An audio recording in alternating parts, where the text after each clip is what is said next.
ರಕ್ತ ವೃದ್ಧಿ ಮನುಷ್ಯನ ದೇಹಕ್ಕೆ ಅವಶ್ಯವಾಗಿದೆ. ಪ್ರತಿಯೊಬ್ಬ ಮನುಷ್ಯನ ದೇಹದಲ್ಲಿ 5 ಲೀಟರ್ ಶುದ್ಧ ರಕ್ತವಿರುತ್ತದೆ. ಇರುವ ರಕ್ತದಲ್ಲಿ ಹಿಮೋಗ್ಲೋಬಿನ್ ಮತ್ತು ಕಬ್ಬಿಣಾಂಶ ಹೇರಳವಾಗಿರಬೇಕು. ನಮ್ಮ ದೇಶದಲ್ಲಿನ ಬಹುತೇಕ ಜನ ರಕ್ತಹೀನತೆಯಿಂದ ಬಳಲ್ತಾ ಇದ್ದಾರೆ. ಪೌಷ್ಟಿಕಾಂಶ ಆಹಾರದ ಕೊರತೆಯಿಂದ ರಕ್ತಹೀನತೆ ಸಮಸ್ಯೆ ಉಂಟಾಗುತ್ತದೆ. ಸ್ವಲ್ಪ ಕೆಲಸ ಮಾಡಿದ್ರೂ ಸುಸ್ತಾಗುವುದು, ಮೈ ಬೆವರುವುದು, ತಲೆನೋವು, ತಲೆ ಸುತ್ತು ಬರುವುದು, ದೇಹಾಲಸ್ಯ, ಕೆಲಸದಲ್ಲಿ ಉತ್ಸಾಹ ಕೂಡ ಇರುವುದಿಲ್ಲ, ಯಾವುದೇ ವಿಷಯದಲ್ಲಿ ಆಸಕ್ತಿ ಇಲ್ಲದಿರುವುದು ಇವೆಲ್ಲ ರಕ್ತಹೀನತೆಯ ಲಕ್ಷಣಗಳು. ಸರಿಯಾದ ಪ್ರಮಾಣದಲ್ಲಿ ಶುದ್ಧ ರಕ್ತ ಇಲ್ಲದಿದ್ದರೆ ರೋಗ ನಿರೋಧಕ ಶಕ್ತಿ ಕಡಿಮೆಯಾಗಿ ನಾವು ಬಹುಬೇಗ ಕಾಯಿಲೆಗಳಿಗೆ ಈಡಾಗುತ್ತೇವೆ.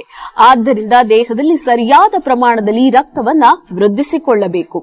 ರಕ್ತ ವೃದ್ಧಿಗಾಗಿ ನಾವು ಆಹಾರದಲ್ಲಿ ದಾಳಿಂಬೆ ಹಣ್ಣು, ಖರ್ಜೂರ, ಗೋಡಂಬಿ, ಸೇಬು ಮುಂತಾದ ಹಣ್ಣುಗಳನ್ನು ಸೇವಿಸಬೇಕು. ತರಕಾರಿಗಳಲ್ಲಿ ನಾವು ಬೀಟ್ರೂಟ್, ನುಗ್ಗೆ ಸೊಪ್ಪು, ಪಾಲಕ್ ಸೊಪ್ಪು ಉಪಯೋಗಿಸಬೇಕು. ನಮ್ಮ ಸಿದ್ದಲಿಂಗೇಶ್ವರ ಆರೋಗ್ಯಧಾಮದಲ್ಲಿ ಹೇಮಸುಧ ಮತ್ತು ಗೌಪಿಯುಷ್ ಕ್ಯಾಪ್ಸ್ಯೂಲ್ಗಳು ಲಭ್ಯವಿದ್ದು, ರಕ್ತಹೀನತೆಯಿಂದ ಬಳಲ್ತಾ ಇರುವ ರೋಗಿಗಳಿಗೆ ಬಹಳ ಉಪಯುಕ್ತ ಟಾನಿಕ್ ಕ್ಯಾಪ್ಸ್ಯೂಲ್ಗಳು ಇವೆ. ಈ ಟಾನಿಕ್ ಮತ್ತು ಕ್ಯಾಪ್ಸ್ಯೂಲ್ಗಳ ಸೇವನೆಯಿಂದ ಕೇವಲ 15 ದಿನದಲ್ಲಿ ರಕ್ತ ವೃದ್ಧಿಯಾಗಿ ದೇಹದಲ್ಲಿ ಹೊಸ ಚೈತನ್ಯ ಮೂಡುತ್ತದೆ. ನಿಶ್ಶಕ್ತಿಯಿಂದ ಇರುವವರು ಉತ್ಸಾಹ ಮತ್ತು ಲವಲವಿಕೆಯಿಂದ ಕೆಲಸವನ್ನ ಮಾಡ್ತಾರೆ.